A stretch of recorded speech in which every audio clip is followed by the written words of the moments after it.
Şəhətdə bu evlər hamısı boşdur da, qatvalım. O dərədə bax, yaşıllıq göçməni bax, onlar hamısı öydə, 50 köçüb çıxıb gedib.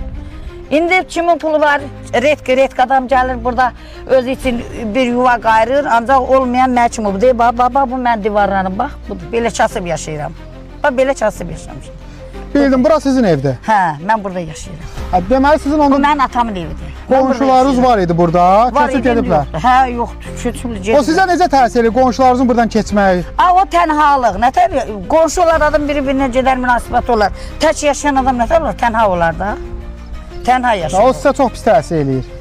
Pis də eləməsə, yəni çıxırsan, kimisə görsən, o ilə iki söhbət eləsin, ürəyin boşalar. Uşaqlar məktəbdən gəlir, görürsən, şəllənirsən, 2 uşaq var burada, cəmiyyət var, çıxırsan, 2 kəlmə danışdın. Olmasa yox. Əvvəl amma insanlar çox idi da burada. O vaxtda qədimdə bu qədər fərri olmublar da, savadlı olmublar. Hamısı besavad olub, bu ana qaçan olmub. Elə hamı bir məkanda dayanıb, hamı biri-birinə qonşuluq eləyib. Ancaq indi eləyən yox. İndi yoxdur, hamı köçüb gedib. Bax da, bu evlər hamısı boşdur. Köçüb böyük şəhərlərə gedirlər. Hara gediblərsə, indi gediblər də. Kimin harada günü xoş keçirsə, bax ora gedir.